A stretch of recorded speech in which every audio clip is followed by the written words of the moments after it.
United states of America आज दुनिया की एक महान शक्ति है, लेकिन आपको शायद ये मालूम नहीं होगा कि ये एक महाशक्ति बना कैसे है।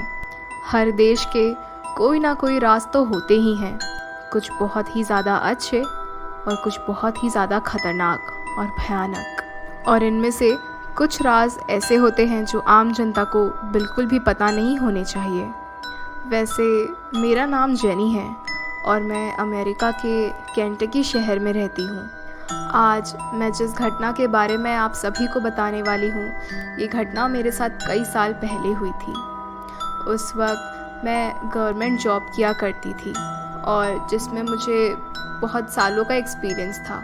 हमारे जॉब की लोकेशन एक सीक्रेट प्लेस पर थी जहाँ पर हम विमानों के पार्ट्स बनाया करते थे।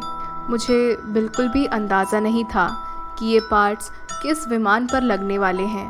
पहले तो मुझे ऐसा लगता था कि हम इस F-35 विमान के नए वर्जन के पुर्जे बना रहे हैं। ये पुर्जे अलग अलग जगह पर बनाए जाते थे और मैं बिल्कुल भी समझ नहीं पाती थी कि ये पुर्जे आखिर लगने किस जगह पर वाले हैं। ये पुर्जे बहुत ही ज़्यादा अजीब और अलग से होते थे। मैं जिनके साथ काम करती थी वहाँ पर और भी बहुत लोग थे, पर किसी को भी ये समझ में नहीं आता था कि आखिर ये पुर्जे कहाँ पर लगेंगे और किस चीज़ पर काम आने वाले हैं। हमें तो बस कुछ मैनुअल दिए गए थे जिसमें हमें कई सालों की एक्सपीरियंस और ट्रेनिंग के बाद इन पुर्जों को बनाने की परमिशन दी गई थी। यकीन मानिए वो ट्रेनिंग और वो सारी चीज़ें बहुत ही ज़्यादा सीरियस थी।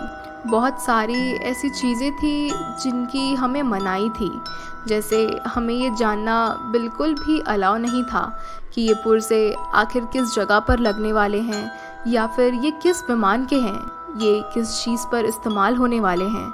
हमें बस उन्हें बनाने की परमिशन दी गई थी। उसके बाद उससे रिलेटेड इन्फॉर्मेशन हमें दी ही नहीं गई। वहाँ पर बहुत ज़्यादा ही सीक्रेसी होती थी। मैंने उस जगह पर कई साल तक काम किया। उसके बाद मेरा ट्रांसफ़र दूसरी जगह पर कर दिया गया था। वो जगह थी ऊटा। पहले तो मैं एक खुफिया बेस पर काम किया करती थी, पर इस नई जगह पर मेरा काम पुर्जों को बनाना नहीं था, बल्कि जो मेरे जूनियर जिन पुर्जों को बना रहे हैं उन पर मुझे नज़र रखनी थी कि क्या वो ये काम ठीक तरीके से कर रहे हैं या नहीं कर रहे हैं। एक तरह से सुपरवाइज़र की नौकरी थी मेरी। यहाँ पर किसी को भी ठीक तरह से मालूम ही नहीं था कि वो दरअसल किसके लिए काम कर रहे हैं। उन्हें बस जो ऑर्डर दिए जाते वो बस समय पर उसे पूरा कर दिया करते थे। कुछ दिनों के बाद अक्सर वहाँ पर गवर्नमेंट एम्प्लॉयज़ आते थे जो कि एजेंट जैसे लगते थे। वो बस आते, हमें सही जगह पर डायरेक्ट करते, ऑर्डर्स देते और चले जाते। हम उनसे कोई ऊटपटांग सवाल भी नहीं पूछते, बस जो वो कहते हम वो तुरंत कर दिया करते। पूरी बात की जानकारी हमें कभी भी नहीं मिलती थी। वो जगह बहुत ही ज़्यादा खुफिया थी और वो घने जंगलों के बीचों बीच थी। जंगलों के बाहर ही फेंसिंग हुई थी। कोई भी ना उस जगह से बाहर जा सकता था और ना ही अंदर आ सकता था। रोड्स भी बहुत दूर से ही ख़त्म हो जाया करती थी। उस जगह को इस कदर बनाया गया था कि उसके बारे में इंसान को पता ही ना चल सके। यहाँ पर मैंने एक चीज़ नोटिस की थी कि यहाँ पर ज़्यादा वक्त तक किसी को भी काम नहीं करने दिया जाता था। वो कुछ साल तक उस जगह पर काम करते, उसके बाद उन्हें रिटायर कर दिया जाता था। मानो जैसे कि वो नहीं चाहते कि किसी को भी इस जगह के बारे में ज़्यादा इन्फॉर्मेशन पता चले। यहाँ पर कई ऐसी टनल्स भी थी जो नीचे की तरफ जाया करती थी, पर वहाँ जाने की परमिशन मुझे अब तक दी नहीं गई थी।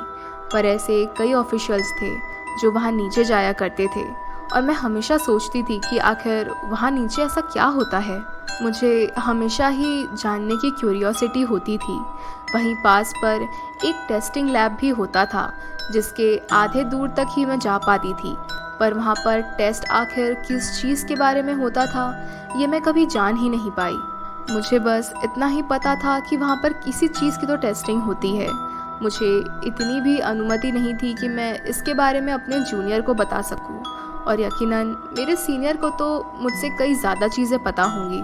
अब मुझे भी उस नई जगह पर काम करते हुए बहुत ज़्यादा समय हो चुका था और मेरा भी रिटायरमेंट का समय पास ही आ गया था कि तभी मेरा ट्रांसफ़र एक बार फिर से हुआ।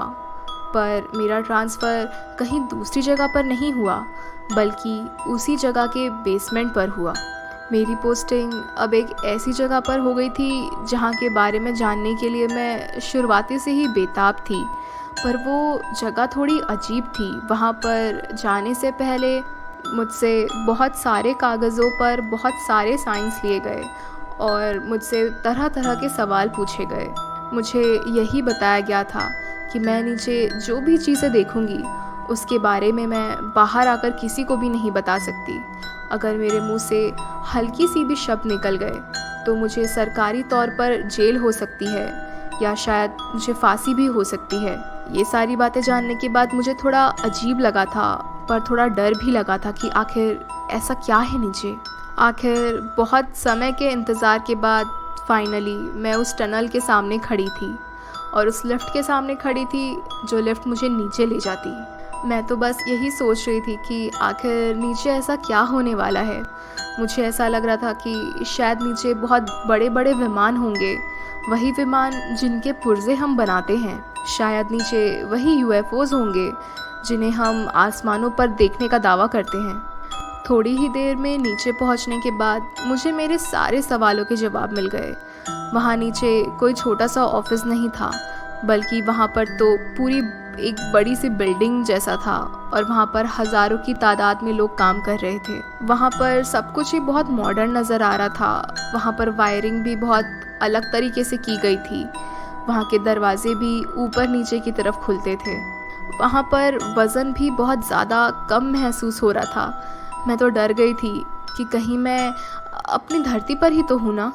जब आगे जाकर मैंने कई तरह के कमरे देखे तब वहाँ पर मैंने बहुत अलग अलग तरीके के जानवर भी देखे, पर वो सभी बहुत ही ज़्यादा अजीब थे। वहाँ पर बहुत ज़्यादा बड़े बड़े ऑक्टोपस थे जिन्हें मैंने अपनी ज़िंदगी में नहीं देखा था। वो बहुत विशाल थे। वहाँ पर अलग अलग तरह की मछलियाँ भी थी। उस पूरी बिल्डिंग को देखने के लिए मुझे करीब 1 हफ्ता लग गया।